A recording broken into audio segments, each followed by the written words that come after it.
Hello, welcome to the Steam Release Podcast. I am your host, Dewey Bear, and joining me today, as always, is Brody Pie. Hello. Feeling a little extra pixelated today. Yes, I'm going all in with Stardew Valley filter. Oh, ouch, my skin, ouch. Yeah. Oh, it's so jagged. But and joining us, it's been a long time, but we're so happy to have her back. MerlynTemple, welcome back. Yay. And of course, welcome back to Twitch, I guess. So it's good to be here. I think the last time I streamed was March, so it's been a good 7 months. Is that right? Yeah. Oh. Am I mathing correctly? No, 8 months. 8. Wow. Are you going to be doing more like dance streams and I'm not sure about dance. I've been considering doing a Beat Saber streams eventually. But I need to figure out how to do the what do you call that? The mixed reality where you put augmented reality. Augmented reality to put the green screen all around me, because otherwise Beat Saber does not stream well. I've personally, that's my preference. When I watch Beat Saber streams, I want that augmented reality feel, so you see the person like actually slicing the bricks rather than see the separate, like, oh, here's the person just waving their arms wildly and then the Beat Saber over here, because it just doesn't look right. So my preference for Beat Saber streams is that. It does look really cool. From what I understand, it's all by like having a camera behind you and then a green screen in front of you, and then just like getting it positioned right so it lines up. Being like a full green screen, kind of almost a full green screen room. Subtracticat has that set up, and I love his Beat Saber streams. When I get a chance to watch them, they're so just entertaining. They're so good. Alrighty. Well, I guess talking about Beat Sabers, of course, it's a game, and we play games here. So I guess let's start off with what have y'all been playing this week? And let me see. What our guest? Is our guest ready to go? Yeah. Have you been playing much? Oh, actually quite a bit lately. Awesome. We mentioned Beat Saber. I play that once every other day or so. Sometimes I try to do it every day, but it just doesn't work out that way. It's usually only like 4 days a week. That's just a great workout, and we love rhythm games here. So, the other things I've been playing lately that are kind of unusual for me, World of Tanks. I kind of got into that a little bit with my husband. I'm not very good at it. I'm actually pretty trash at it, but I'm having surprising amounts of fun in World of Tanks. It's a slower paced kind of an FPS type, but not really FPS. It's the third person. It's view. all kind of about planning what you're planning the approach and stuff. Yeah. Exactly. Yeah. So it's less FPS than I'm used to. The other things I've been playing, I'm getting into the new set of TFT, Teamfight Tactics in League of Legends. That has been a lot of fun. Learning the new set this time around. I'm really enjoying the different gadgets and like all of those. They have like basically a new mechanic where every few rounds you get to add something special to your team, which out of 3 choices, which makes it kind of a different game. It seems like every set is a little bit different. So, and then the other maybe stranger things for me, you might not figure, but last night I played Car Mechanic Simulator for like 7 hours. I get it's so zen. Like I get into this mode with Car Mechanic Simulator where I just can't stop playing it. I'm like, I can fix one more car. I can do one more. Let's take apart this car and figure this out. So yeah. We've been talking about a lot of simulator games have lately been coming out, and it's that seems to be a common thread as why people like it. It's just so zen. You can just sit there and work on something. So like, I'm gonna take this apart. Yesterday, I couldn't figure out what was wrong with the one car, so I just took apart the entire engine, literally. Just completely disassembled the engine to figure it out. That was fun. I don't know.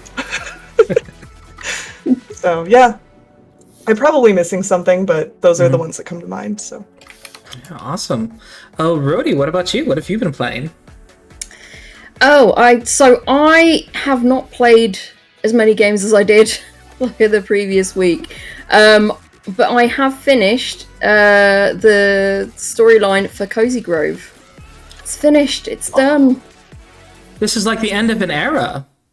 I know. All I've, if I choose to, all I've really got left is like some of the achievements, and that's it really. But yeah, I've really like pretty much played everything that I could do really. I think I could see the change of 2 more seasons, I think, and then but story wise there's nothing else going on in the game. But they'll probably have, a winter kind of Christmas event or something that I'll definitely pop in for. But I'd say it's been interesting. It's like been very like sort of relaxing, kind of going in and doing like sort of like daily tasks or whatever. But I don't know. There's at the same time I feel like some of the storylines for the bears that you're helping, some of them could have been a bit better, I feel. But yeah, still a nice experience overall. Yeah. There is another game that I did pick up, but we're going to talk about that later. Ooh, okay, another 2021 game. Awesome. I have a guess. Oh, I guess. Well, I played 2 games mainly this week. Firstly, Pathway. So Pathway, of course, came out in 2019 to very mixed or negative reviews. But I put it on my wish list because I liked the aesthetic. It was just it's very pretty, and it's set in the 1930s in the Middle East. So you're fighting mummies and Nazis, and like, there's all sorts of interesting and they're very dedicated to making you feel like you're in the 1930s. And I like that because I feel like you don't get to see a lot of turn-based pixel art strategy games that are kind of in that setting. It's been great. I have put in almost 6 hours, and I've gotten to the 3rd or 4th campaign. So they have all these campaigns where it takes you on this adventure, and each one, it's just a nice delivery of the storyline. Really, the characters don't speak or anything. It's more like you just like, oh, you went and did this, and then you discovered this, and oh my gosh, what does this mean? Kind of thing. You've got like a 3rd-person narrator basically, but it's really enjoyable. I've oddly enough gotten pretty attached to some of the characters, even though they're voiceless. They don't say anything, but they each have their own little personality quirks that they kind of express through combat or like how they resolve situations. So I'm like, oh yeah, this guy's great. I've been playing it on the easiest difficulty because I just want to get through the story. If I really like it, I might play it on harder difficulty for the achievements. But even at the easiest difficulty, I've died a few times, which I'm happy to admit. So it's a well-designed game. I very much enjoy it. So all the patches through time have really brought it up to an acceptable turn-based strategy game. So Pathway. Yeah, because I remember when this came out, when we were talking about it, and it was originally standing at mixed reviews. Like currently, like the latest reviews are standing at mixed, but overall it's like mostly positive now. So that's good. So would you say, how would you rate it? Would you say, oh no, you really enjoyed it, or would you say, no, I understand why it's standing at mixed? It's not as good as Fey Tactics or Fellseal, which I consider both of those like 9s or high 9s out of 10. This one I would say is a cozy 7 or 8 out of 10. It's still good. I still am very happy that I got it, and I'm enjoying it. I'm pretty sure I got it on a steep discount, but you know what? Without how I've gone through it, I would pay full price for this game. I've very much enjoyed it. So I think it's worth picking up if you like this genre. but don't expect it to be like the golden example of the genre. So it's good. It's for what it is. All right. Let me see. I did play one other game. I gotta check my library because I forgot the name. What was it? It was release date. Oh, Hunt Down. That's right. I played Hunt Down.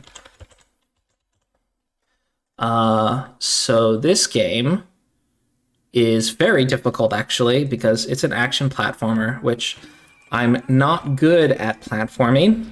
But this one, it's set in like a cyberpunk future. There's you're basically a bounty hunter that's been sent by like a corporation. So the corporations basically control these cities, of course, you know, per theme. And they're like, oh, hey, there's these gangs that are causing trouble. Can you just go kill all of them? And it's just like, okay, sure. So you're not exactly like, none of the characters you play are really good people. But it's such like a brutal kind of setting that it's like, okay, this character does make sense as a protagonist. It's great art style. Your characters always have, it's fully voice acted, and your characters always have these like weird like jokes, like morbid jokes that they say, or there's the villains, all of these wacky personalities. And it's quite enjoyable. I've had a blast out of it. Apparently it does have co-op mode. I haven't gotten to play that yet. But yeah, definitely. I enjoy Hunt Down. It looks really, really great. Pretty. Like it's still got that retro style, but it you know, but looks better retro kind of thing. Mm-hmm. It looks great. Yeah. It's super fun. I am kind of stuck at a boss that's really difficult. But what's neat is you can change which bounty hunter you're using, because each of them plays differently. They use different guns. They have different superpowers. Well, not superpowers, but they have different, like, the one chick, she throws a tomahawk. The robot, he throws kunai, and then, like, as their, like, special attack. And then the third guy, I don't remember what he does, but they each have their own kind of style of approaching issues, and sometimes you're just like, okay, if you can't beat it with this character, maybe you can swap to this character and it'll work. So, yeah, but it's very fun. And I love their names. So you have Anaconda. Yeah. Let me see.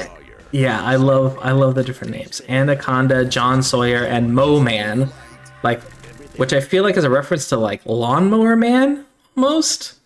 But which is a really old cyberpunk movie that's very terrible, but it's so funny because it's so terrible. But yeah, that's what I played. Hunt Down and Pathway. Very pixel art week this week. So at least I now have a contender for my 2021 like game of the year, because I did not play a lot of 2021 games this year. But Hunt Down is very good. All right, now we are on to the catch-up list. We have some games from earlier this year, May 24th to 25th, that we weren't able to cover. And so starting with, continuing with the cyber theme, Cyberplug. Cyberplug is a 2D platformer where you control an electric being capable of moving at high speed and use electricity to advance through enemies and destroy a corporation that rules a cyberpunk-themed city. Yeah, so this one is just really fast. It's like, kind of like a 2D Sonic almost, but I think you control it with the cursor. Okay. I some of the artwork looks nice, but then some of it doesn't look great. Like, I think wherever they've got slime appearing or green water or whatever, it looks like just really flat and terrible. Yeah. Yeah, there's definitely aspects of it where art could be greatly improved. I think one thing that keeps me kind of curious about this is it is a free game. It's free, yeah. And it's developed by a team called Down with the Frog, and it's just their first game on Steam. And this is an approach I appreciate. When you're a team that's kind of unknown, like, it's a lot of work, and not everyone can do this, like do a ton of work and not get any money back. But it's kind of a good idea to build up a portfolio. Yeah. Definitely. You do appreciate the free games on the podcast. Yeah. And it's standing at 81% positive with 49 user reviews. Sorry, Merlin, you were going to say. No, that I was just saying that this looks for a free game. It looks pretty well done. The artwork is probably a case of they didn't have the resources as much, and that I'm more forgiving when they're a smaller developer. Yeah. It actually looks pretty good for a first game. Yep.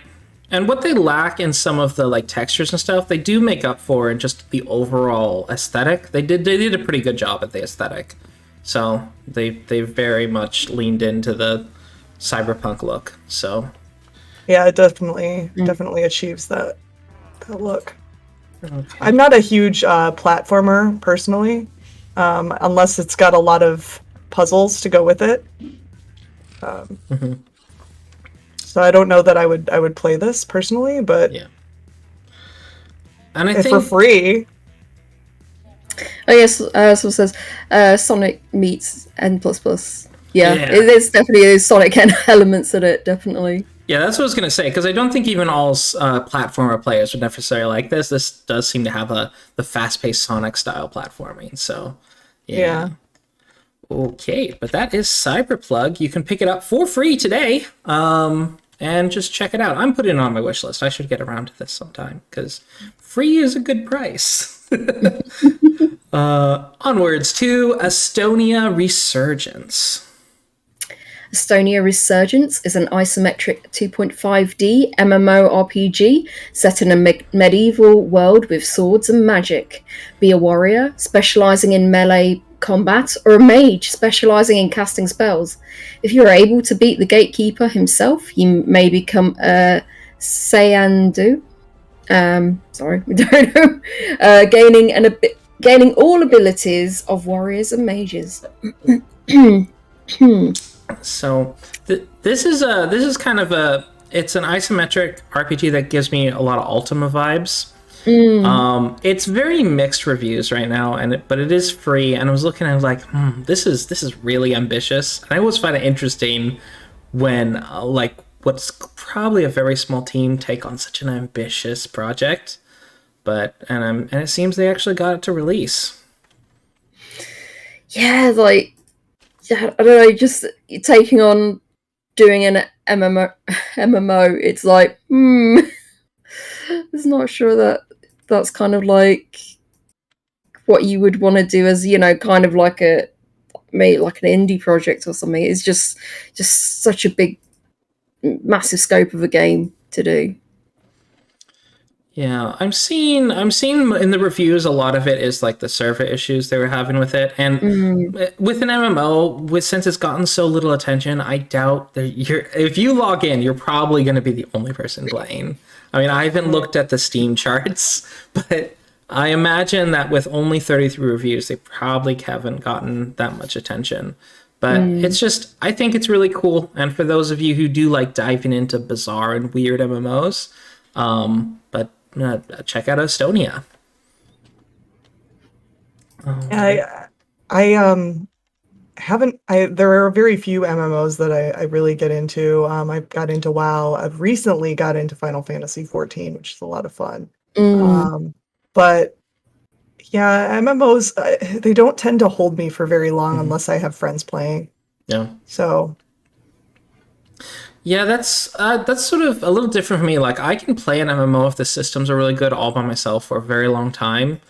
But if there's no one online to kind of like, because part of it's all about like, I got this armor piece. I want other people to see that I got this armor piece.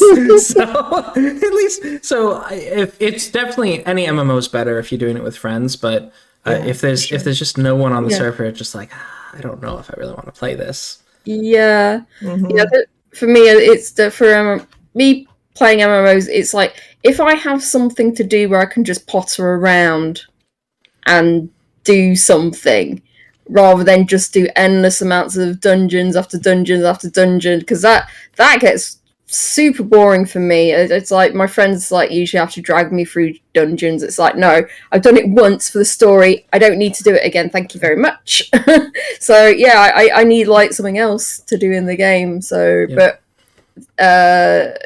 story is like the big thing for me, and pottering around. So I really do like Final Fantasy 14 for that. Decorating my house. There's so much in Final Fantasy 14. I like how it tells me that it's similar to games I've played that is Star Trek Online. That's the only one that it tells me. It's like, is it just because it's an MMO? That's the only reason. Maybe. I played Star Trek Online. I wasn't super impressed, but I came into it late. But yeah, I've only got like 10 hours on Star Trek. Okay. Yeah. All right. Our next title is King of Seas. King of Seas is an action role-playing game set in a procedural pirate world. An epic adventure awaits you in a fantastic world dotted with fights, lost islands, and treasure. A universe that will keep you anchored as you struggle to become the king of all pirates. This one, I'm really kind of sad to see that it's kind of reviewed at mixed, but I just saw there's not very many pirate games out there, and whenever I see one, it's like, ooh, I bet Adam might be interested. Yeah. Top Gun Buddy would like play this. Yeah. Yep. I have to ask him. So, have you played this? What do you think of it? But it looks good, though. It looks good. So what are the main criticisms of it? Because you said, as I said, it's standing at mix. It's standing at 55% positive, with 408 user reviews. So that's a lot of people. Yeah. Pick this up. There's someone comparing it to Sid Meier's, which it's not that. So let me see. Cannot find the controller. I'm trying to find something that really nails it home. A long time since I played Sid Meier's Pirates. Wow, that takes me back. Maybe it's the keyboard support, because it says keyboard and mouse support are currently limited. So full support will be added soon. So maybe that could be like one of the issues, because a lot of people do like to play with mousey keyboard on PC. Okay, so this seems like a pretty good review to explain it, but they're saying that it is fun. It's a lighthearted RPG with naval themes and combat. It's very pretty, but the scaling of enemies to your level doesn't really matter. Does not really matter. But when it is coupled with the fact the RPG system for the shipbuilding gets a little ridiculous, so some of the balance is really off.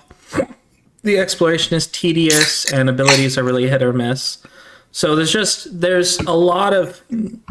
to be just a group of things that don't come together super well, and that's kind of why it seems to be mixed right now. Yeah, that is a shame. But overall, 55% of people gave it a positive, but even among the positive reviews, cons, combat can get repetitive, simple story with a time classic theme. Stat talent values can be a bit misleading. Some talents claim to adjust short long range cannons, but it does not really tell you what that means. So some of the explanation of the mechanics isn't good. Right? Those all seem like pretty good criticisms. And it's £19.99 if you feel like giving a chance on this one. There's quite a lot in there. Special missions, treasure hunt, trading, fishing, ranking, multiple difficulties. So yeah, it's pretty cool. Their last update was in July, though. So they had their launch in May, and then they had a patch in June and July. But I haven't seen any further patches. And this is just a single player game. I was thinking it might be an online game, but it's not. It's a single player game. So that's not as worrying, I guess. If it was a multiplayer big game and I hadn't seen any patches, I'd be kind of concerned. But it's okay. All right, that is King of Seas. Onwards to Erica. Hold on a second. Load. Sorry. Okay. Erica is a live-action FMV thriller that puts you directly in the heart of the mystery. Your choices, your consequences. Why are you following me? I love me some FMV games. I do too. But I probably get. Oh my god! Like last week we were talking about F&B games that I played because I finished one recently, and I played two recently, and both of them I got the bad ending. So that is like I'm shooting four F&V games I've gotten the absolute worst ending for. I just. So if you play Erica's days alive are numbered. Oh my god. Oh my god. Poor Erica. Poor Erica. Yeah. No, this looks interesting because I haven't played very many more modern FMVs, and most of my FMV experience has been with the really, really old ones that are terrible, like Phantasmagoria, and I haven't played all of them on my list yet, but there's some like Night Trap, really, really terrible ones. But there's something to be said about them, and this one looks quite different from the typical FMV, where it's just like you're just making a choice very, very quickly, kind of similar to like Heavy Rain or that sort of thing, where you're just making a quick choice in the moment.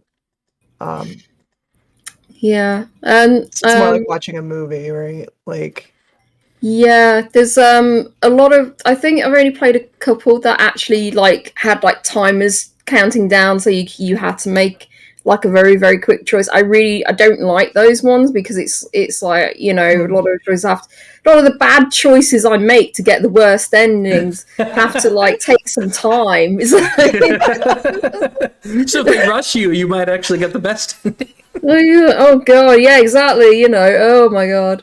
But no, it's just like I definitely see there's something very something that looks very nice about this one. I definitely agree with that. It looks really interesting. But yeah, if anyone that ever wants an FMV games recommendations or modern FMV games, it's like, yeah, I play a lot of them, so I could give you some recommendations. Or response times are the worst. Yeah, absolutely. Yeah. But this is like standing at mostly positive, or currently very positive. Most positive at overall 78% with 722 user reviews, and more recently at 83% positive with 62 user reviews. It's standing at $9.99. Yep, $11.99 USD. It is developed by Flavorworks, which normally I looked at this and I thought it would be a Wales Interactive, but no, it is. It's the studio's first game that I've seen that's on Steam. So, but yeah, it looks really interesting. It looks like they got a great cast of actors, and I'm just curious. I'm really curious if it's well done. So yeah, I'm curious how long this is. Yeah, that's always the question with FMV games in particular. What's the playtime and how many endings and that sort of thing? Yeah. Because I'm seeing a lot of people with like under 2 hours. Mm-hmm. But that might be film.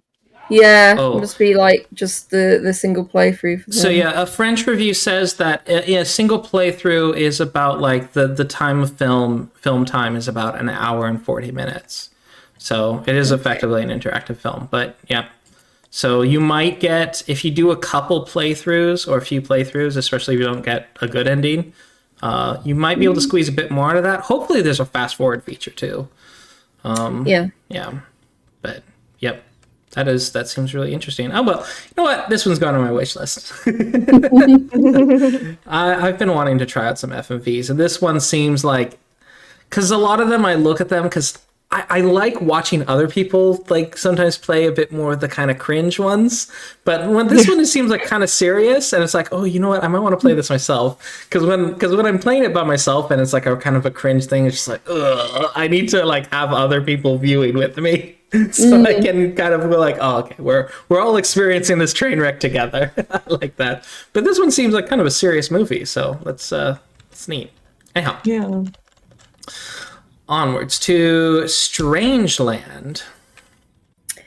You wake in a surreal carnival where a woman cries out to you before leaping to her death.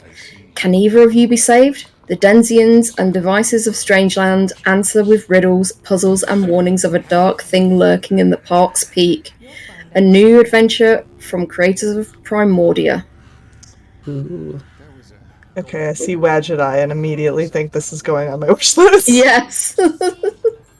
I love Wadget Eye games. Oh, yeah, this is really gruesome looking. It is. Oh my word. Okay, I don't have words for this. Wow. This is really creepy looking. But, it reminds me of that point and click game, that retro point and click game. I think you would have played it. But I can't remember the name of it now. But Avowed? No. Like really, it's retro point and click game that has Mystery. the guy who did the artwork for Alien. Not Mystery of the Druids? No. No. Let me see. I Wormwood. was just reminded of Unavowed in a way, but only because it's another Wadget Eye. It's not the same developer though. It's only published by Right. them. Yeah. Yeah. Right. Um, But Unavowed had at least some parts that were really shocking. yeah. I wouldn't put it in the same category with the gruesome imagery, but it was there were definitely some very emotional and surprising parts in Unavowed that like this might have some of those same feels. I'm not sure, but like it looks like it's just very dark. Yeah. Overall. It's got really excellent reviews at 95% positive with 357.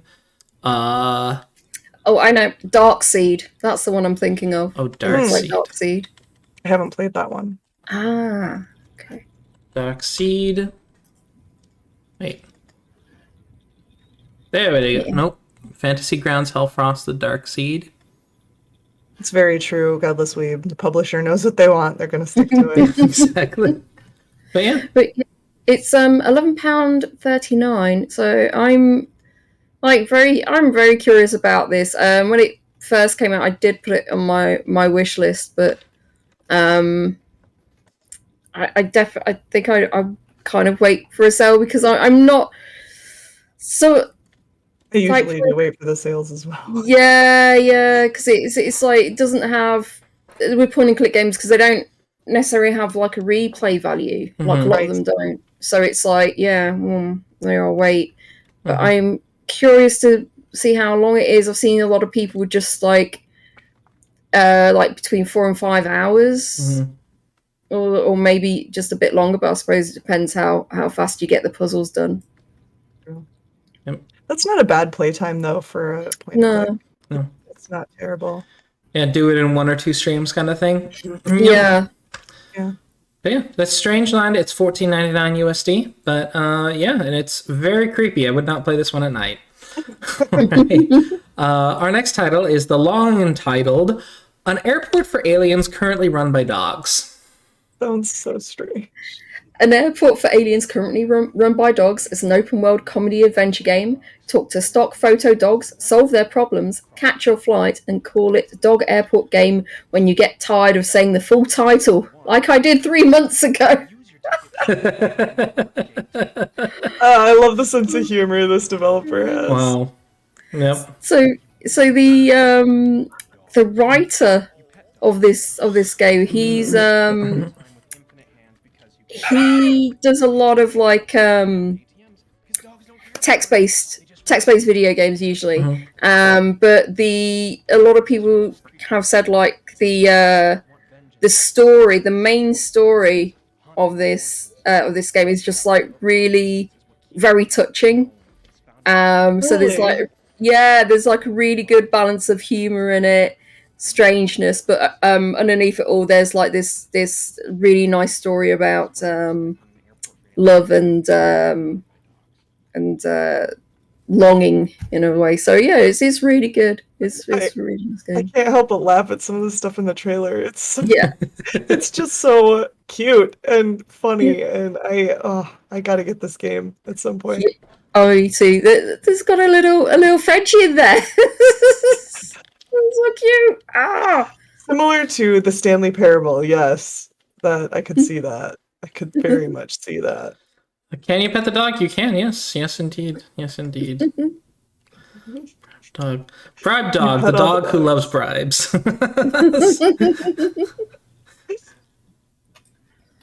I hope they're tasty bribes. How can you not love a game that's full of this many dogs? Yeah, it's awesome. It's awesome. It's amazing. But yeah, it's developed by Strange Scaffold. This is their first game on Steam, but they've got another one that they're planning, so really cool. I think is it like they're doing a song about organ doning or something like that. Yes, it's called a Space Warlord Organ Trading Simulator. Yeah. Yeesh. He's the developer. He's such a nice guy. He really is a really nice guy. So when he came to Adventure X, he bought asked people to do like a adventure game with him, like a tabletop adventure game with him at the pub. He's such a nice guy, such a cool guy. Oh, that's cool. This is standing at 94% positive with 101 user reviews, and it's standing at £15.49. Again, this game I think I will wait till there's a sale on. It's got varying times on it. Anything from like 3.5 hours to like 7 hours. So yeah, there are a lot of side quests. I'm guessing maybe that's the difference between the play times. Like you can get lost in the weeds a little bit. Yeah, no, completely. I hope that's the case because Yeah. I love something that's got like a ton of side quests. Right, same. I like to kind of wander off and do my own thing. If that's a possibility in this game. That it does say sandbox, so. Mm-hmm. Yeah, this looks really sweet. So, all right, but yeah, and then you can pick it up for $19.99 USD. Onwards to Imagine Earth. In this sci-fi strategy sim, you build up global civilizations on distant worlds, harvest resources and produce goods to establish space trade, form alliances, or wage economic warfare to take over competing corporations. Do research to protect your colonists from disasters and avoid a climate crisis. So I guess I'd compare this most to like almost like Sim City, but you're doing it on different planets and stuff. Too. Yeah. Yeah. Very SimCity vibe for me. Mm-hmm. So it does look really neat with like you have all these different challenges depending on what planet you're on and that kind of stuff. I really like that. I also really like the character designs as well. They're really fantastic. Use terraforming and other alien technologies to make the new world inhabitable. It looks really pretty too. Yeah. Like you can terraform and stuff. Nice. Yeah, it's Huh, yeah. So I do sort of like these simulation games. I'm not always. It has to have a really key hook for me. Like, is there a good story or something to this? This seems to be a bit more kind of free form and such. If there's a narrative, I really like to follow that. But this one just seems like just a good straight up simulation game, and it's sitting at most of positive with 78%. And that sounds pretty good. Yeah, let's see the features. Global and real-time world experience instead of playing on limited square maps. fully playable and story-based campaign with 9 planets missions. Oh, okay. Competition game mode to play against up to 5 other AI factions with individual agendas. Over 50 constructs with more than 80 individual upgrades. Diplomacy and trade with local colonies and space traders. Tower defense with energy shields and lasers against space pirates, alien invaders, and locusts. Development and research system for advanced and sustainable technologies. Share market for refinancing and hostile takeover. Free play mode with a procedural planet generator for endless worlds and challenges. Planet editor for terraforming. Global climate simulation. Disasters such as chemical spills, oil slicks, etc. So yeah, all that for £13.79. There's a 40% off right now, and that ends on the 12th of November. Yeah, it's a pretty hefty discount, but I guess it's the Indie Live Expo winter sale right now, so yeah. Very good. Yeah, it looks like, I would say that $14.99 is a very fair price for something like this, but $25, I guess it probably has enough content for that as well, but I don't know, I would just be less eager to hop on at 25 for sure. But yep. But that is Imagine Earth. It looks very cool. Got some good art going on, and just a neat premise. Onwards to our this week's releases. We're done with the catch-up. We're on to the hidden gems that so we dug through the release list so that you don't have to. So there was a lot of shovelware, but we found some really excellent, well, actually quite a few really excellent looking games. And starting with, we're going to go to The Legend of Xiangding. The Legend of Xiangding is a side-scrolling action game about Lao Tianding, the legendary Taiwanese folk hero. Explore the dazzling streets of colonial Japanese Taiwan in the early 20th century. So, a little bit of history lesson. Taiwan was, of course, became occupied by the Japanese starting in the late 1800s.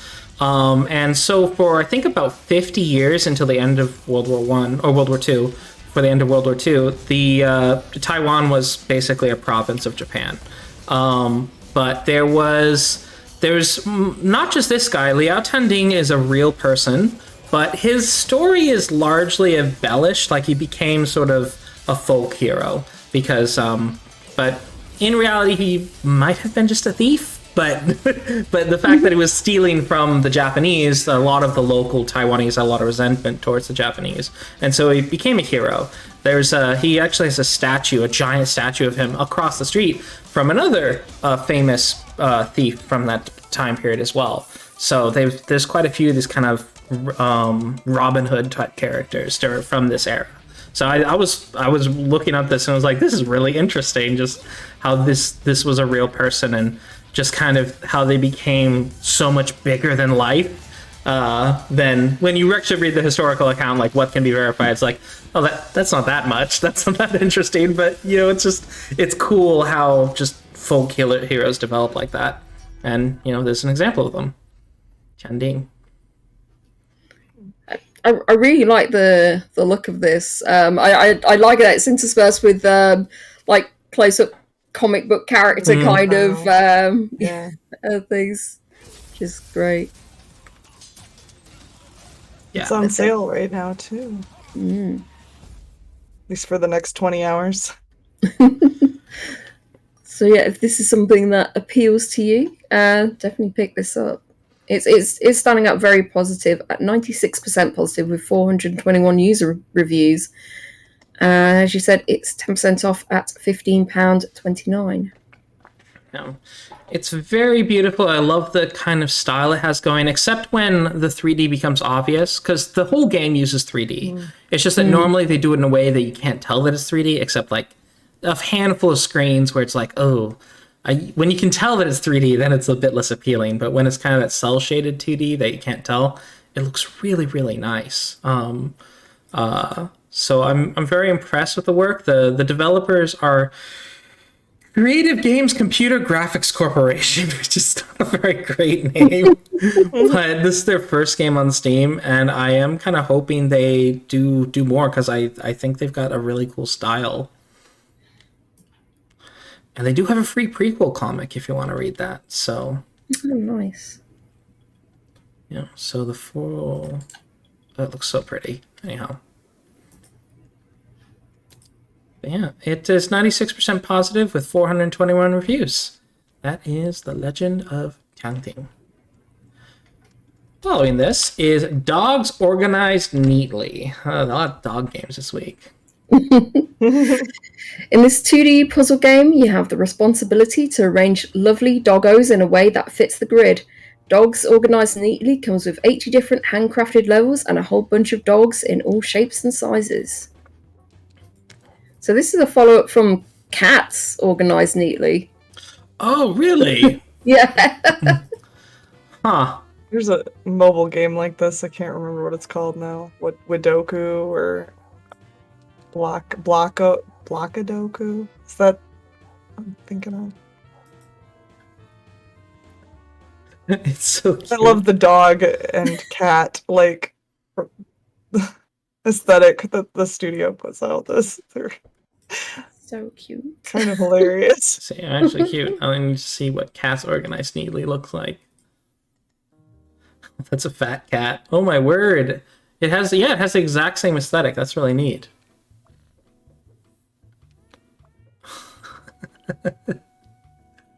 It's cute. I don't typically play these kinds of games for very long. Like I'll play them for a few days and then get bored and stop playing them. But I like the way they decided to throw in a little bit of well, people like animals, so Let's exploit let's this. make this cuter. It's 10% off right now at £1.79, and that's for the next 20 hours. And it's standing up very positive at 97% positive with 89 user reviews. Yep, and that is $2.69 USD, and yep, that's very cheap. And I feel like, it's an easy hook. Like you're probably gonna get at least 2 hours out of this. But Right. weird. It's really cute. All right, so that is Dogs Organized Neatly by DU&I. Onwards to First Class Trouble. First Class Trouble is a party game where players must work together and against each other to survive a disaster. The goal is to shut down a deadly AI. Some players are imposters, secretly playing as human-looking killer robots intent on betraying the other players. I've played this Oh, already back when it was in early access. I don't know what they've changed. I didn't actually know that it released this week, but if they've changed anything specifically since early access. But it does look like it's maybe a little bit different. I do remember really enjoying it when I played it back in the day. It's very similar to Among Us, but the imposters have their own dedicated voice channel, which is kind of interesting. Oh. Now, Among Us, you can kind of do that, but you have to sort of organize. There are add-ons that can kind of do that, but it's cool that that's directly supported in the game. That's really neat. The other very big difference between this and Among Us is that the if they figure out that you're the imposter, you still have ways you can try to kill them and get away from them before they can get you. So there's significant differences. Oh yeah. But it is the same style game for sure. Yeah, I do like the style of the artwork and everything, and it does seem like a very fun game to play. My own concern is it's obviously been in early access a good while, and overall it's standing at mostly positive with over 1,000 people playing it. But recently, so this is just recently as it's been released, it's standing at mixed with 53% positive with 60 user reviews. So I'm wondering what Mixed, what's gone wrong. Are they not updating it? Well, they haven't had any updates since the initial launch. All right, They've got a roadmap though. They're like a newly roadmap that's been released. That's updated for November. From a quick scroll of the reviews, it's looking like it's mostly the community is toxic. Which how many such a shame. How many games does that happen? This is so much fun. A game like this is so much fun to play with friends, though. Yeah, I never play Among Us with just a random group of people. I have never either. You always play with friends. Don't find the enjoyment in playing a game like this with people I don't know. Yeah, no, I wouldn't either. No. But this is a very fun game, and when I did play it, I played it with like 2 or 3 people that I already knew, and then there were a couple randos in the lobby as well. But when you have most of your lobby as friends, it's still pretty enjoyable. Yeah. This is 34% off at £7.25. That's for the next 20 hours. Yeah, and I think they were smart with price. So the full price is $15, whereas right now it's $9.89. Even at the full price of $15, that's a pretty smart price range. I don't think you want to go any higher for games where you need to play with a group of people, because you're going to need at least 4 people to buy this kind of thing. So preferably more. I think you want at least 5 people probably. But yeah, putting at $15 is a good price. So I'm very glad that they did that. So, yep, First Class Trouble by Invisible Walls. And yeah, it did show up during the Sony recent State of Game, so I think it is going to PlayStation. Hopefully, I did see in some of the reviews that there are still bugs that need to get addressed, but, they do have a roadmap, so hopefully they're going to continue with that, stick to that and fix bugs. All right, on to Tuesday, November 2nd. Unpacking. Unpacking is a Zen puzzle game about the familiar experience of pulling possessions out of boxes and fitting them into a new home. Part block fitting puzzle, part home decoration, you're invited to create a satisfying living space while learning clues about the life you're unpacking. This one, such devastation this did to Rhodey. She was really looking forward to this, but it's a spicy price. This the game that you were talking about in the intro? This was I had it on my top 5 games I was looking forward to this year, right at the beginning of the year, because I'd played the 2 demos that had been available, and I really enjoyed it. I enjoyed the Zen of it, and it is, you're looking through one person's life and all their different stages of their life of unpacking. So maybe they got a new job and they're gone into a better apartment, or you're looking at it's, or when they're when they're a kid and they've just got just the one room kind of thing. But so yeah, I was super looking forward to this, and then I saw the price. It's £15.49 for like a 3 to 4 hour game. And it's like, no. And not only that, and a lot of people have complained about this because it's it's like $20, and the developers just kind of brush them off, and I think on Twitter other developers have come forward to support them. Says, if you I look for a nice tight narrative, I would rather pay, I'd pay $20 for that. And it's like, that's fine, that's you. But for a lot of people, there's something that kind of spoils the enjoyment, has spoiled the gameplay when you finish the game and you go, oh, is that it? Mm-hmm.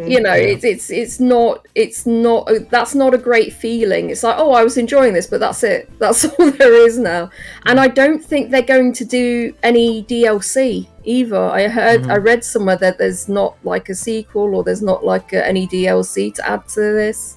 This is it. So Remember when I was on the podcast the last time, we talked about this game briefly.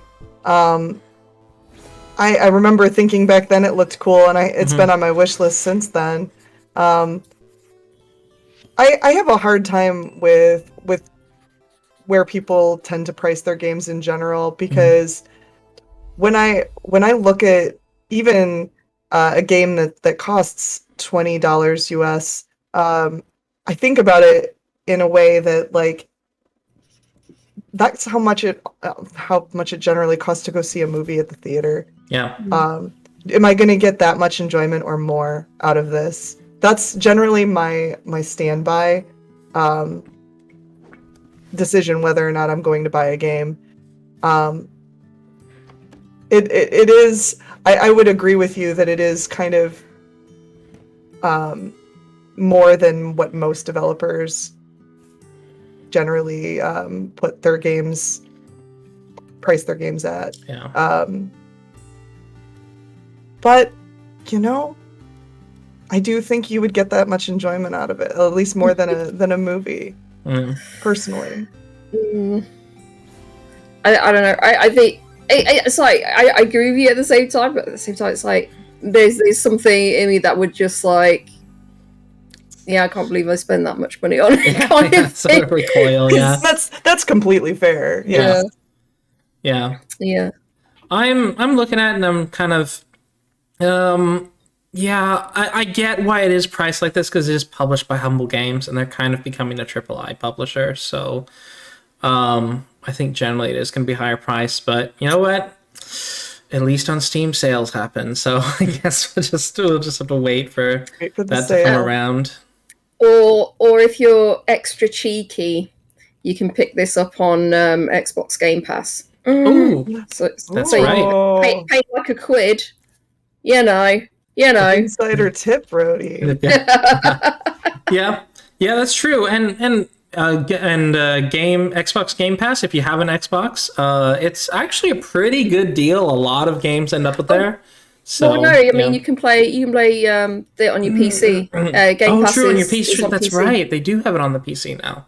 So, and that gives you a huge library of games if you want to check that out. So yep. Okie doke. Onwards to Conway. Disappearance at Dahlia View. Sorry. Come on. There we go. When 8-year-old Charlotte May is reported missing from Dahlia View, retired detective Robert Conway launches his own investigation into her disappearance. Lead the investigation and uncover dark secrets in a story-driven observational thriller from the creators of The Occupation and Ether One. Ooh, The Occupation. Oh, okay. I remember that game. All right. Neat. So I do like the sort of the 3D art here is done really well. It's just cartoony enough that it looks nice. Yeah, because this clearly isn't a very high budget 3D. But it's just right enough that it kind of gives that realistic feel, but it doesn't look like Uncanny Valley. So they did a really good job. Yeah, I was gonna say that too, that it's not Uncanny Valley at all, just because it's obviously cartoony, but it looks really good. I saw like one of the criticisms for this game is the camera positioning. So it says there are times when it will just be fixed in one place and you're trying to negotiate your way through like a doorway or something because you're in a wheelchair and it's like it just like you can't you just get stuck. That's a bummer to hear, because that always kind of breaks immersion a little bit when you have to get stuck in a door or something. Yeah. It's got that Resident Evil camera. Yeah. That's not pleasant. Yeah, when it comes to 3D games, you don't have to do set camera angles anymore. Just let the player adjust the camera angle. Just please. That's true. I wouldn't say that's a make or break thing for me. I can usually get past that sort of thing, but that's still disappointing to hear that that's an issue. Yeah, and apparently there's still like one or two like soft lock bugs as well. But apparently, if you log out of the game and then log back in, it fixes it. But yeah, that's Okay. something. So something else you don't. It doesn't check like for. take you back to an earlier point, but you can just continue. That's good. Yeah. All right. Yeah. Soft lock issues can be really hard to detect. So Yeah. It is standing at mostly positive at 77% with 22 user reviews. And for the next 44 hours, it is 10% off at $22.49. I wonder how long this game Pretty is. expensive, yeah. Yeah, $26.99 USD. Yeah. We're just talking about how expensive unpacking is. Yeah. This is more, even on sale. Yeah, I definitely I would wait for a sale. I'm seeing like between like 8 and 13 hours of gameplay. Wow, this is actually cheaper than the occupation, though. Oh no, it's the same. It's the same. How much time did you just say? 17 hours? No, between like was it 7 and 13 hours, something like that. 7, 13, which isn't completely unacceptable for that price range, especially with it being more of a 3D game. But yeah, I would still probably wait for a discount. Like I feel like $20 I would pick this up. But yeah, but it's $26.99. It's still not like super unreasonable, but yeah. Alrighty, but that is Conway, Disappearance of Dahlia View, and I did look out. So the mature content description is: this game may contain content not appropriate for all ages. It may not be appropriate for viewing at work. Just general mature content. So, like, despite the subject matter being about a little girl getting kidnapped, I don't think it's gonna go uber dark. I feel like they would call that out. So, just letting you know. Onwards to the Rescue. To the Rescue is a charming dog shelter simulator. Take care of unique dogs and find the right homes for as many of them as you can. Upgrade your shelter, control disease outbreaks, learn each dog's preferences, and make tough decisions, all while helping support real-world animal shelters. I already picked this game up. Yeah. Oh really? Yeah. Sorry. I remember. No, I was going to say. I remember. I watched back in the day when Chris Clever was on the podcast, and it was the game he was most looking forward to this year. One of the games he was most looking forward to this year, and I had put it on my wish list back then. I picked it up immediately. I haven't played it yet, but I've seen some people playing it already. There's a very hilarious clip. There's still a lot of bugs, is my impression. But during the tutorial, one of the dogs ran away and just ran out of the shelter, and she chased it out. But the tutorial made her go back inside the shelter, so she just lost this dog. And it was just a moment of just like, what? She just couldn't believe what she saw. It was so funny. Oh no! But it's a small team. It's a small team, and I think that they are working very quickly at taking care of bugs, and it looks so cute. I am just a sucker for all dog games. If that wasn't obvious already. So I played the demo for this, and it was one I had on my wish list, but I took it off because it was it says, oh, do you want to have be able to euthanize the dogs in this? And I was like, no. But if your shelter gets too much, you know, there's too many animals to take care of, you have to make the decision to then like send it away to another shelter that will probably euthanize that dog. So it's kind of like a no-win situation, even if you turn off euthanizing the dog. So I was just like, absolutely not. I don't want to play that game. I don't want to feel like crap. So yeah, this was a no. This was a no for me. Yeah, that's what they mean by the description when they say make tough decisions. So there is an aspect of that. I feel they should have just said, right in the thing, it says right in that small description there in the blurb that the decisions are, whether you're going to euthanize them or not, because it's like, because the way it looks, it's so cute and everything. It's like you wouldn't at first, you wouldn't think they would have that kind of decision in there to make. So yeah.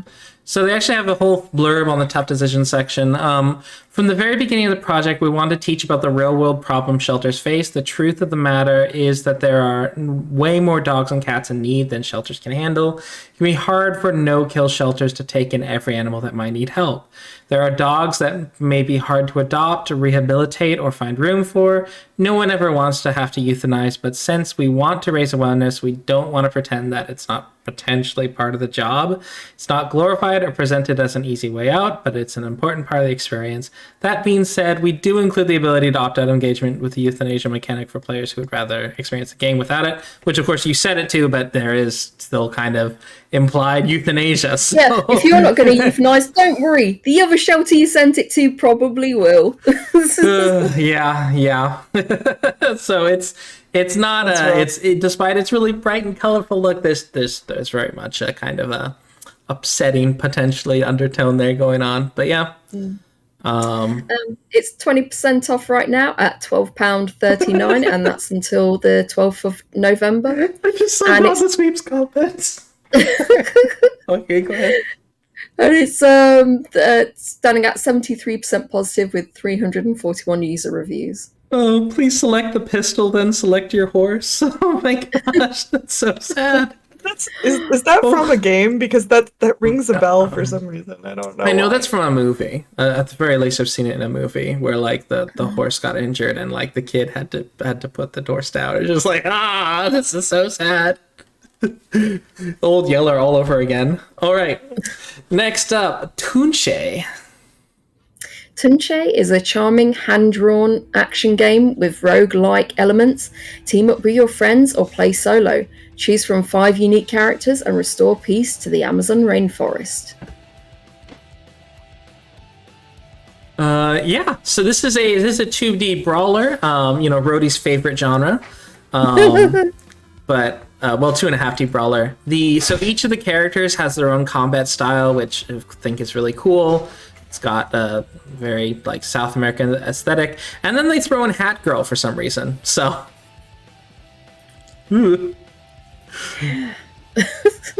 so yeah, Hat Girl from the Hat Girl game, which she's kind of showed up as a I feel like there's this indie canon where you have like certain indie characters like Hat Girl, the character from Dead Cells, just show up in other indie games. So it's just like a cross-promotional thing. It's weird.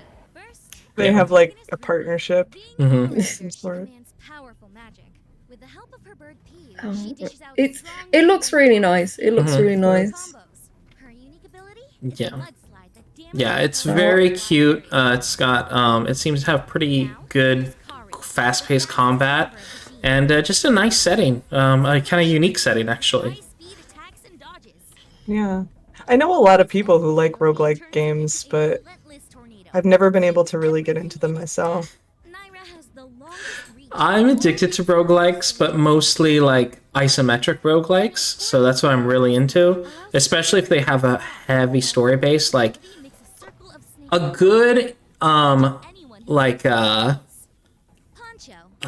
entry level, I'm trying to think of the term, like an entry level drug. I don't know what the term is, but is like Children of Morta, which is like, it's a roguelike, but it has a continuous story, so you're not always like starting over again, and it's about a family, so it's got a very continuous story. Or Hades, which again has a very continuous story, although they're also a story about a family, but it's a very messed up family, whereas the family of the gods, whereas in Children of Morta it's actually a very wholesome family story. So but yeah, so yeah. But it's standing at 84% positive with 176 user reviews, and it's 15% off right now for the next 44 hours at £13.16. Yep, that's $16.99 USD. Okay, after that, we're on to Wednesday, with the first game of Wednesday being Time Loader. Time Loader is a story-driven puzzle platformer with tiny robots, alternate realities, nostalgic music, and primitive tech from the 90s. Yeah, this is a really interesting game because I watched a video review of this, and apparently the plot line is you are a robot that is sent back in time to save, to prevent something really bad from happening. I'm not the reviewer didn't want to spoil it necessarily, but yeah, you go back in time to alter the timeline, and then you go into the future and the timeline's different, and you're basically going back in time to this one character's past. So, as a toy robot. Yeah, this is a platformer I might get into in that case. Like, I'm looking at it. It's beautiful for one thing. I love the puzzle aspects of some platformers, and this is obviously very puzzle oriented. It kind of reminds me of it says similar to Inside. I don't know that I'd compare it to Inside. I guess maybe Inside because of the puzzle platform aspects, sure. But I was thinking more like to go through my library to find it. The Cave. Oh, yeah. That has some time travel elements as well, which I was very interested in. Yeah. I think this is also more puzzle-based rather than actual, platforming skill-based. I think it is just kind of more about the puzzle, because there doesn't seem to be many scenarios where you're in a rush to do anything. So... That's the kind of platformers I really get into. Because I can't say I've never played platformers. There are some that I really, really love and get into, and I think this would be one of them because of those things. Yes, so. JJ Mills, that was Gateway Jug I was trying to think of. Yeah, this is why people sometimes suspect I'm not American. It's because I forget these common terms.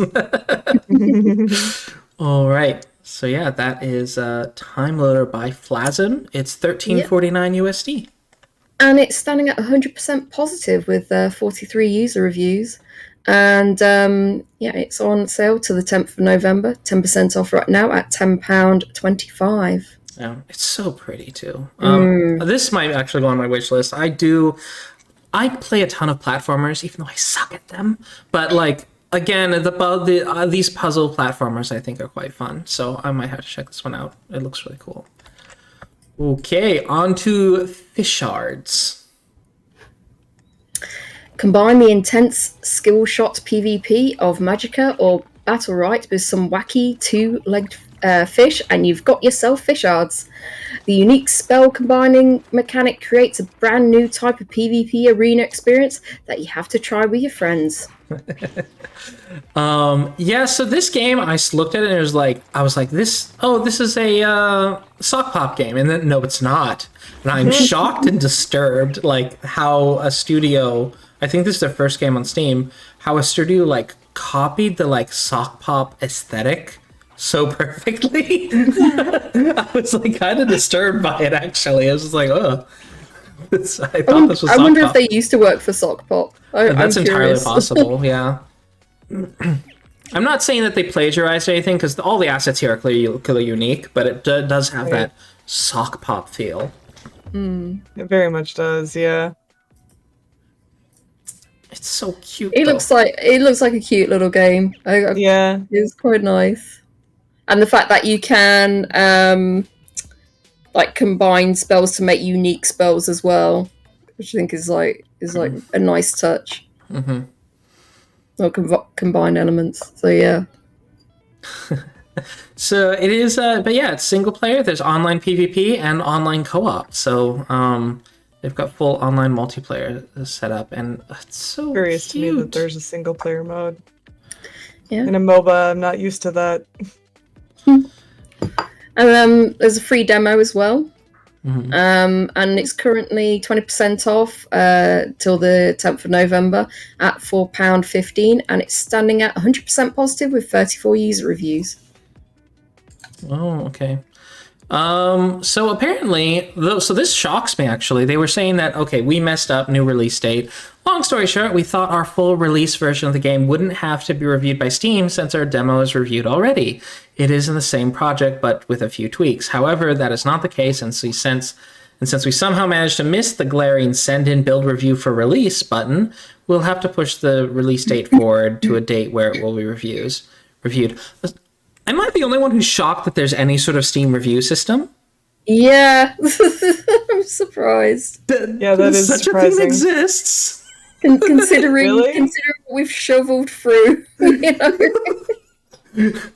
So some of the how did some of those games get through? Yeah, this yeah. review process. Yeah, I mean, we haven't talked about any of that. Like, if you want to know what we're talking about, go into Steam, go into the new releases, and just click on a random game, and do that 3 or 4 times, and you're gonna look at this and go like, a review system.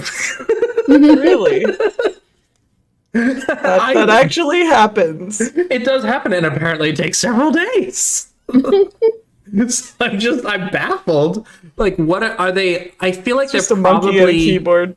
yeah. Except They must just be looking for malware. That must be it. Like, that has to be all that they're looking for is malware, because I cannot think of how anything else like would get past reviews. But okay, that would make sense.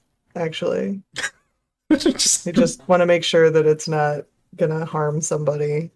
what you learn from just rereading some developers like note. That's neat, right? But yeah, they were delayed, but they're out. Rivernotch Game Studio. This actually looks super fun, and it's only it's 20% off right now until November 10th for $5.59. It's a very agreeable price. I'm very baffled. All right, so you wanted some like hokey FMV acting? Well, here we go. Bloodshore by Wales Interactive. Bloodshore is an interactive action movie about a televised battle royale between high-profile streamers, entertainers, and death row inmates. You control the fate of Nick, a washed-up actor who fights for a life-changing cash prize. So it's the Hunger Games FMV. Oh my god, I love Wales Interactive. Some of their stuff is just amazing. Is just amazing. but yeah, I can definitely see myself repeatedly getting the bad ending on this, because apparently there are a lot of them in this particular one. You get killed. You get killed by all of your all of the other characters apparently. So yeah, plenty of chances to mess up with this one. They took a lesson from Sierra here. Anybody can kill you. Anything can kill you. Yeah. Good luck. There's a total of 8 hours of FMV footage, and the most amount in any video game of FMVs. Decisions matter with visual feedback on what effects they have. Relationships are tracked and can influence the story. One story, several different paths and outcomes, from the producers of The Complex and 5 Dates. Okay, this is going on my wish list. It's just hokey enough to... That's the thing with Wales Interactive. They have some extremely well acted, and it takes itself very seriously. Then they have others that also take themselves very seriously. It's not well acted, but it's bad to the point where it's like, this is highly enjoyable. So, I feel like this is in that latter category. Well, maybe it doesn't take itself very seriously. I don't think it takes itself too seriously here, but it just seemed really funny, just because like it's standing at 77% positive with 44 user reviews, and it's 10% off until the 10th of November at £10.79. Yep. Graphic depictions of blood and gore, extreme violence, and killing throughout. So, wow. All right. Expect that with this with the subject matter. This looks amazing. Kind of does. I'm gonna want to watch streams of this because this looks amazing. Also, I love the presenter guy they have. He just looks so happy. Yes. He's so enthusiastic. I love it. So I do really like that. Yeah, I want FMV cutscenes for non-FMV games. Yeah, Red Alert used to do that. Red Alert had FMV cutscenes. I miss that. There was an era where like normal games had FMV cutscenes. I miss that. All right. Lone McLonegan is our next title. Lone McLonegan is an old-school point-and-click adventure game inspired by old westerns with touches of acid humor. Help Lone become the most wanted outlaw in the Wild West as you tackle fun puzzles and meet quirky characters. It's got this kind of cool children's book art style going on. Yeah, there's certainly like things that appeal to me. So like he's a point and click fan, but I feel like a lot of the scenes they're like very empty. So it's like when you're like looking for it, there's going to be very few things to kind of like click on and kind of explore the whole scene kind of thing. It's like, oh, I can just click on a couple of things here. So it looks very, I don't know, like there's a lot missing, I feel. Yeah, games like this tend to be enjoyable when there's a lot to potentially steer you from the path. If there's only a few things to click on in each screen, then it's pretty obvious. I mean, I don't know if the reviews are saying that the puzzles are very easy to solve, but that's typically my experience when the scenes are empty like that. Is, oh well, this is the very, very simple. Yeah. Let me see. Rob the safest safe in the country, escape from jail, mix dangerous ingredients, blow things up, tell lies, make jokes, squeeze cactus. But yeah, it's got pretty good reviews so far. It's standing at 100% positive with 14 user reviews. Let's see. Folks are commenting that it is very funny, but I'm seeing quite a wide range of times. So someone says they're frustrated by the controls and they decided to shelve the game for now and hope for patches. All right. But what they've played, they've kind of enjoyed it so far. Someone says there's no crazy solutions that don't make any sense, so no moon logic. Humor, lengthy adventure. Cons, no action menu for right mouse button, item management and fast travel, lack of detail. So, yeah. Lone McLonegan. But yeah, a Western adventure. All right. So 20% off right now at £7.99 until the 10th of December. Oh, it's $7.99 USD. Ooh. So the UK is getting shafted. All right. On to Super Mombo Quest, Thursday, November 4th. Bounce and stomp through an enormous interconnected world, doing some intense acrobatics and getting huge combos. A super fast precision platformer that mixes up Metroidvania world with classic arcade mechanics.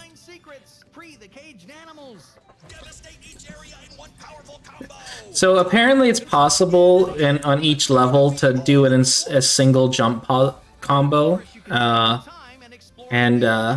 that's kind of neat. That's kind of interesting challenge.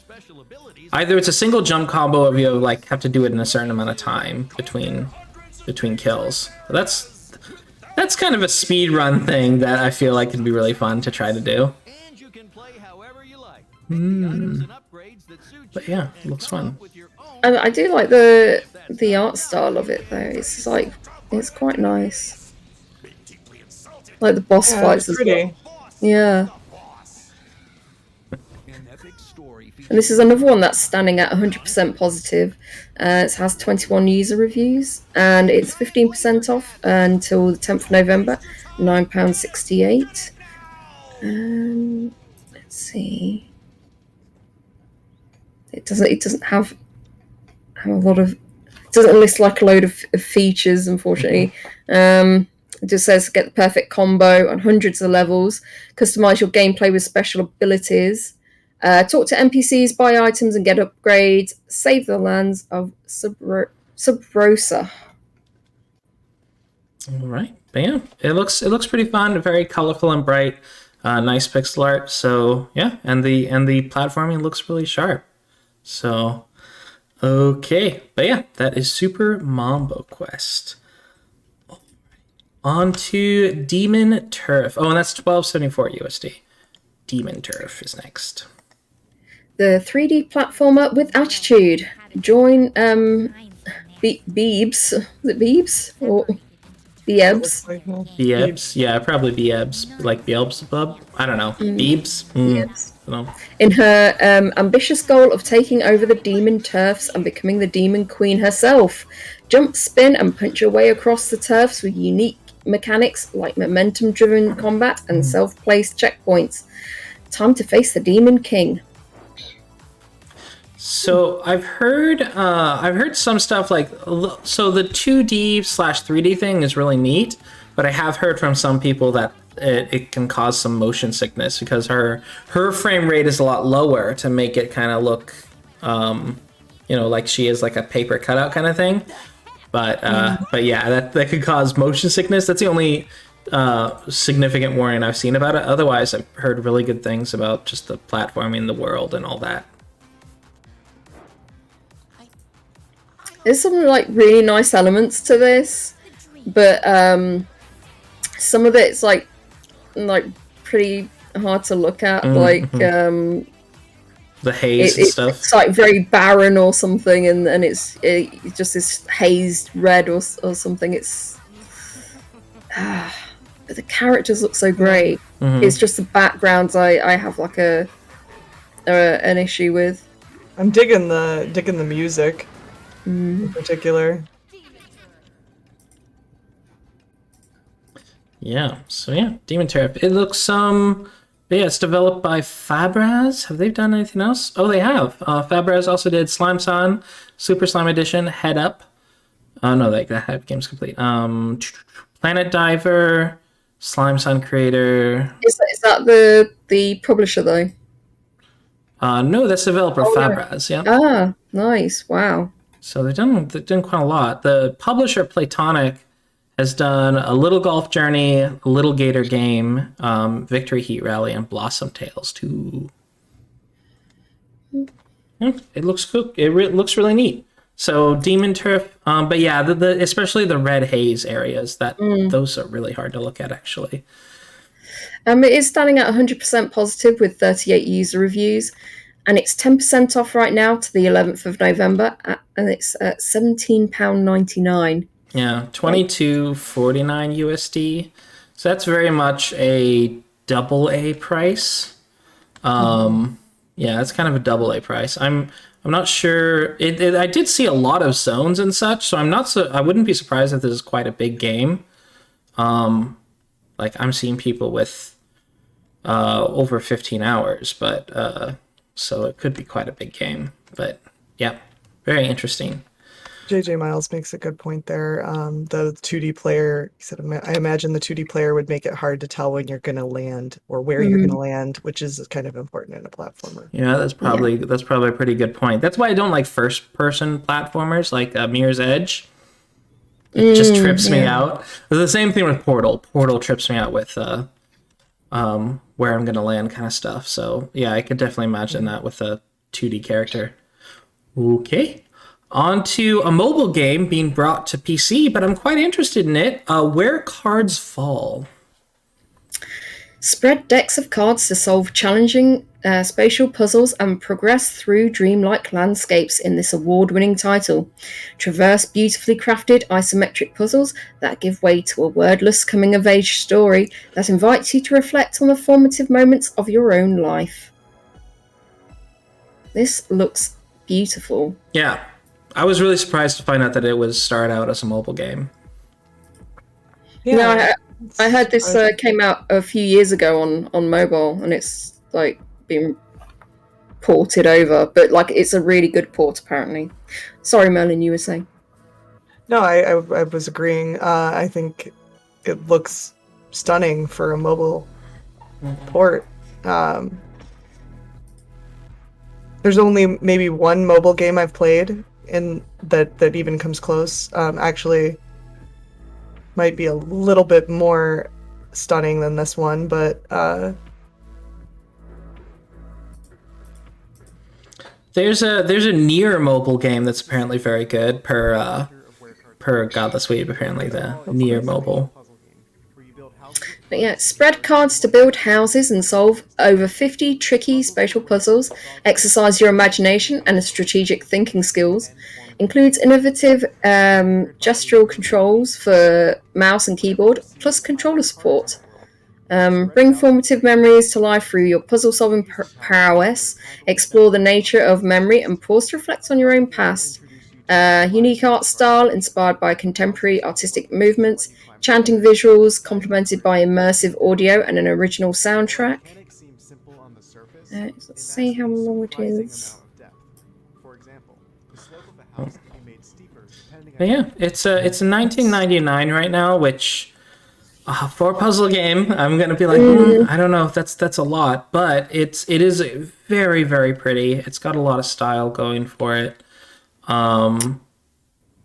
Yeah. Unfortunately, there's only 6 user reviews so far, so we don't have a review score, and it's $15.99.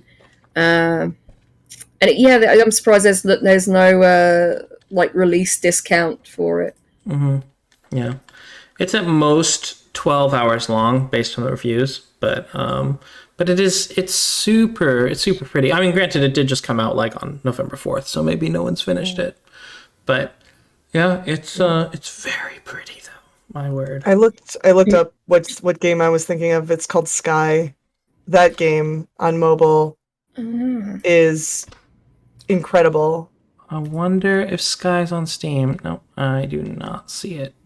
But anyhow, so Sky's really cool. I'll have to look that up. Yeah. I remember playing it the first time and going, I can't believe this is a mobile game. I feel like I'm playing like a PS3 or 4 game. Like it's beautiful. I'm gonna have to check that out then, because there's not a lot of really amazing mobile games to check out, but when there are, you gotta see them, or it'll get ported to Steam eventually. Right. I could totally see that ported to Steam at some point. It's completely Steam worthy in my experience. On to our final day of releases, Friday, November 5th. Let's build a zoo. It's time to build a zoo. Construct and decorate enclosures, buy and breed animals, hire zookeepers and vets, then try your hand at DNA splicing and stitch together over 300,000 different types of animal. This can only go smoothly. Only. So this game is really neat. Like, so you can have a zoo, or you can make the dark side path where you make it into a factory farm of exotic meats. Oh man. So there's like different approaches to how you can play this game. Looks very roller coaster tycoon version of Zoo Tycoon. It looks really cute. It's super cute.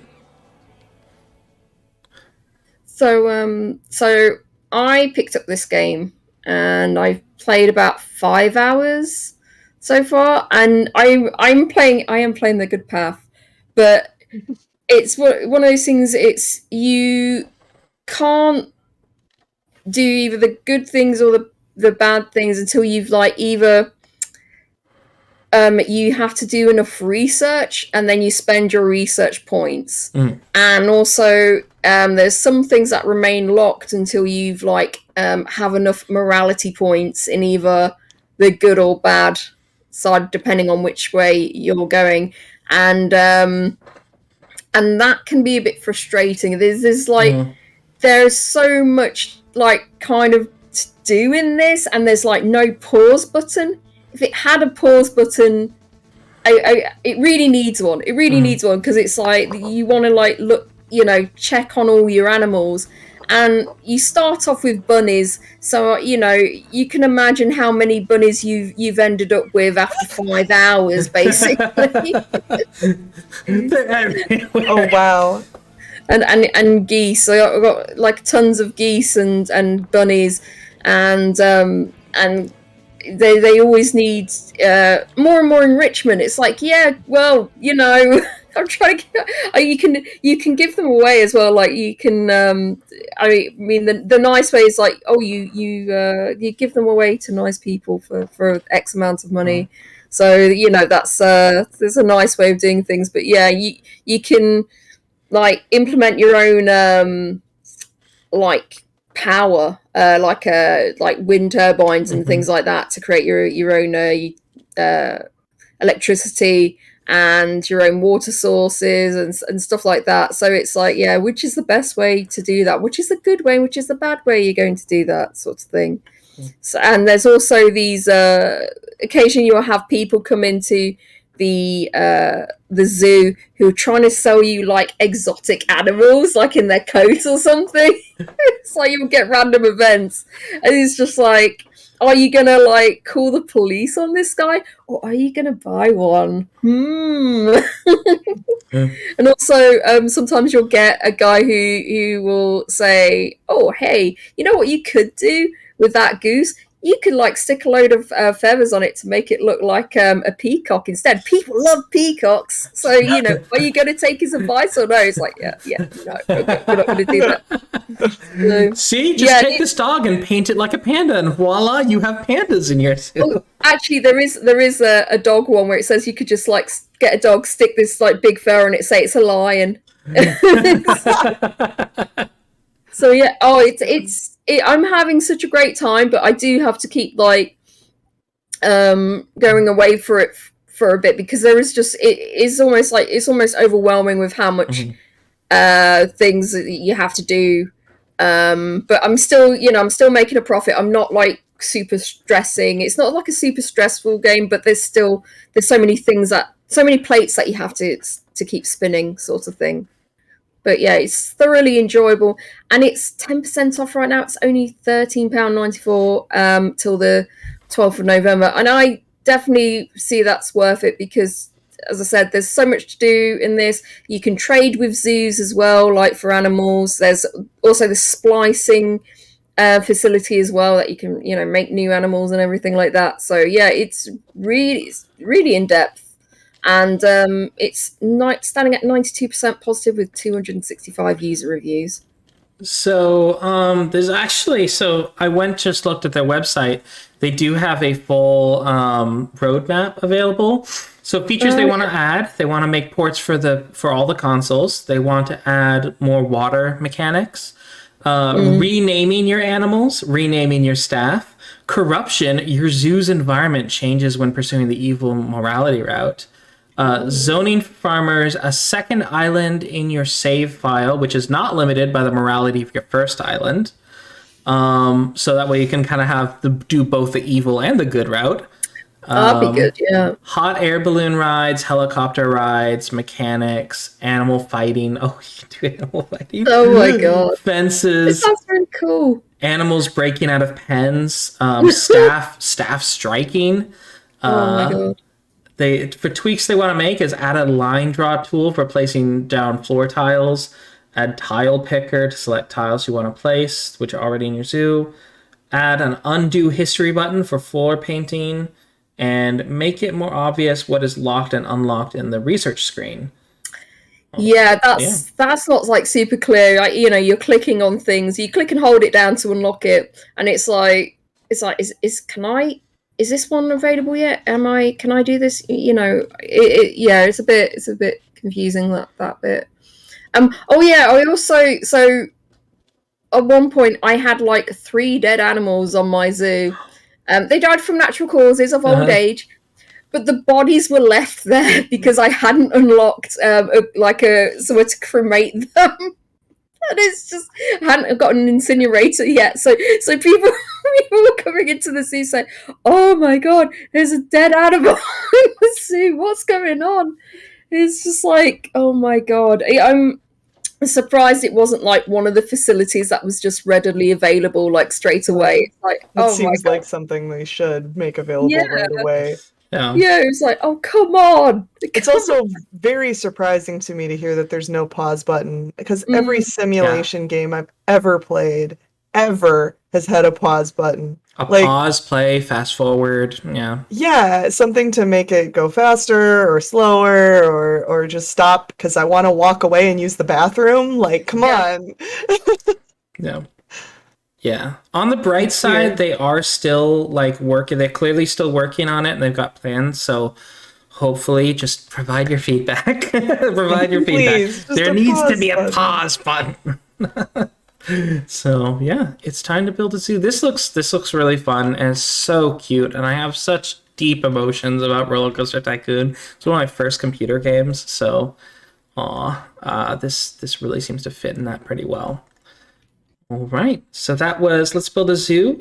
You can get it 10% off right now for $17.99, and it is very positive at 92%. All right. Next title and final title is Deep Space Battle Simulator. Ooh. Two teams of players control their capital ship in an epic battle. Customize your ship, control its movement, weapons, and energy distribution, or go to one of the hangars to join the battle of a smaller fighter. Oh, wow. So you've got to run around to different consoles and stuff. Is this multiplayer? Yeah, it is online PvP and online co-op, so you can have multiple people on your ship. That's good. So, but I would watch this played, but I don't know that I would play this. Mainly because I'm awful at any game that like this. Just awful. The No Man's Sky fights get me so stressed out.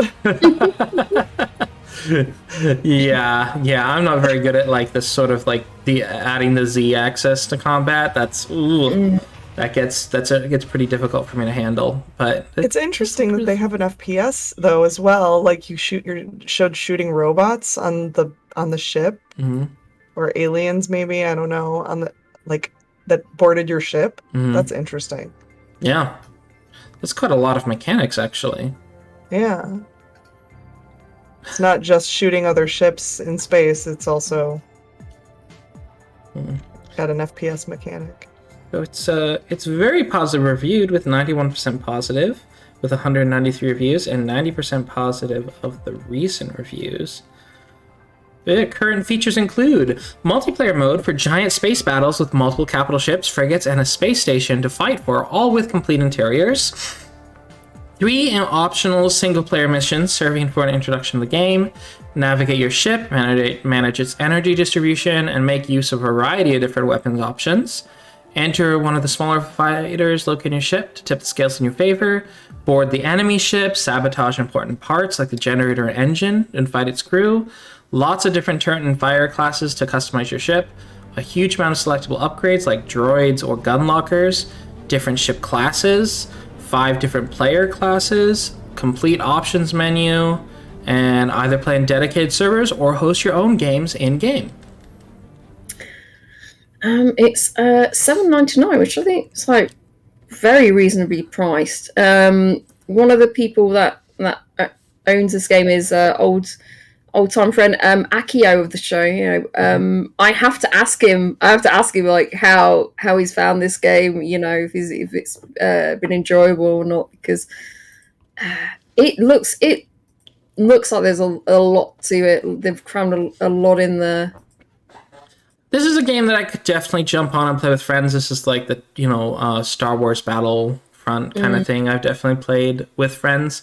It's not a genre I like to play by myself, but if I got a group of friends together to play this, I would be down. So I'd be very down to play this. So, but yeah, Deep Space Battle Simulator by Yes We Camp, and it is their second game. Second game on Steam. They also developed Perfect Heist. And they are working on Perfect Heist 2, scheduled for release this year, December 10th. So, wow, very impressive. Okay, so now we come to the end of the show, but we have a few questions, starting with, what is the very best? What is the best game of the week? And of course, folks in chat, please let us know your opinion as well. But who's ready to go first? I mean, I have mine. I have Okay. mine. So I think I'm gonna pick 2 from the catch-up list. I want to say definitely an airport for aliens currently run by dogs. That is gotta be it's gotta be number one. Gotta be number one from the catch-up list, definitely. And I think Erica for number 2, because I love me some FMV games, and maybe I won't get the bad ending, maybe. So that's my my catch up from the main list. Number 1, it's got to be Let's Build a Zoo. That's just been so enjoyable. There's been so many funny, weird, quirky events happening, and every time I go in and I play for a bit, something will crop up and surprise me. And even though there's so much going on, I still am managing quite well at it. So yeah, that's definitely number 1 for me. I'd say probably the second one from this week. Maybe Bloodshore. Maybe Bloodshore. That's interesting. Interesting. Maybe this is more of a cheesy FMV. Maybe a cheesy FMV that I would pick up. And then probably, if I go thirds, probably Unpacking. But for that, I would definitely wait for it's a sale. I'll get on Game Pass. Who knows? Get on Game Pass. Yeah. Yep. I can go. I think I'm All right, ready. Merlin, let us know. Yeah, so from the catch-up list, I definitely have to agree with Dog Airport Game. Yes. that game looks fantastic, and I can't wait to get into that one. It just looks so funny. I agree with the Erica choice as well. To throw in Strangeland as a honorable mention as well. I put all of those on my wish list, so I'm excited for all 3 of them. As far as this week goes, I would say Time Loader probably stands out biggest to me. I'm very intrigued by the whole puzzle platformer genre in general. So and that one's new to me. So I would probably rank that as my number 1 from this week. Followed closely by To the Rescue, which I already own and I'm excited to get into at some point. I maybe wait a little bit because of all the bugs right now, but I may jump into that sooner rather than later just because I already own it. Yep. As far as a number 3, I'm very curious about jumping into First Class Trouble again. My Among Us group recently broke up. As far as we just have had really hard times organizing games for Among Us, but having maybe a similar game in that genre, but with the slightly different feel, we might be able to get people to play it. I'm not sure because the Among Us being very, very low cost and free on mobile versus First Class Trouble where it is got a price tag attached to it. You might not be able to get as many people, but it was fun when I played it before, so I'm curious. Yeah, it looks really fun, and I did really enjoy Among Us with friends, and so having something that's a slightly different setup could be really fun. I feel like this would be a lot scarier within Among Us because it's 3D though. yeah. The attacking mechanism is actually very, very interesting because it really takes it more into the horror genre almost, because you're like, well, I know this is the imposter, but I can't kill them because they're just better at the whole, they're throwing stuff at me and I can't get over there. So All right. Well, my top games from the catch-up, probably the one I'm most interested in checking out is Erica. It just looks like a fun mystery. It doesn't seem to be like horror or anything. It's just kind of like a thriller. So I'm quite interested in that. It looks well acted, so want to check that out.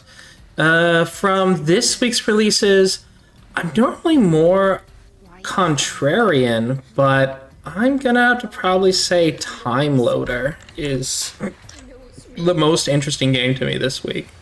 Time Loader with maybe an honorable mention of Tunche, because it is a roguelike, and I really like the roguelikes, but yeah, probably this and Tunche, and kind of honorable mention as well of Let's Build a Zoo, because that just seems... I love games that take like, oh, it's such a sweet concept, and then turn ahead into really dark.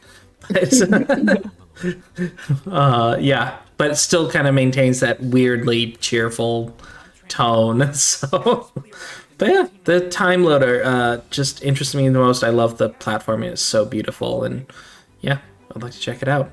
Time Loader. We've got votes for Demon Turf and Unpacking in the chat as well. So. Yep, Unpacking, Demon Turf. Too much steam for us. Anyhow, yep, okay, yeah, that's good. And of course, it seems J.J. Miles with Deep Space Battle Simulator thought that was definitely the game made for them. So, yeah, Time Loader.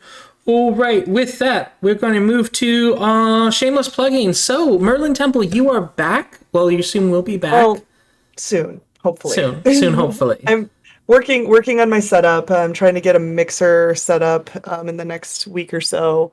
I've got a lot of stuff to do, and I kind of want to come back with a completely different look and feel as far as my scenes go and everything. I'm not sure if I'm going to get that far.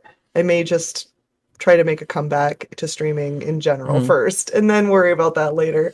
But yeah, I'm excited to come back to streaming. It's been a long time because we had a big cross-state move, and we're finally feeling like we're settled.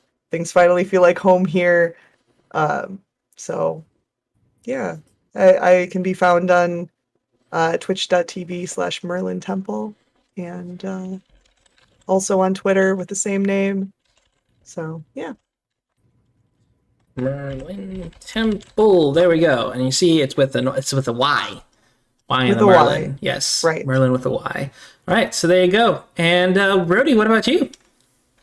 I did stream. I've been streaming a bit. I did stream this week, but it was like I did like a very relaxo stream of. I was just like I got like a load of wax seal stamps, and I was just like stamping everything. It was a lot of fun, a lot of very relaxing. So, but yeah, usually can you find me on my Twitch channel? I usually play like failing at FMV games and like playing point and click games as well. Yes, we did mix all the colors. So fun. And yeah, I got even more seals this week, and I should be getting some in a few more days. So yeah, I'll probably like have a few more relaxo streams as well.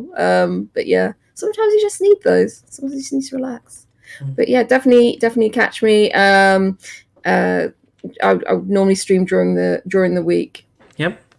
And of course, feel free to check out our Steam Curator page and come back next week for another podcast at same time, same channel here at twitch.tv/DeweyBear. And of course, to the folks on YouTube, thank you for watching, and please like and subscribe. Auf Wiedersehen. Goodbye. Bye.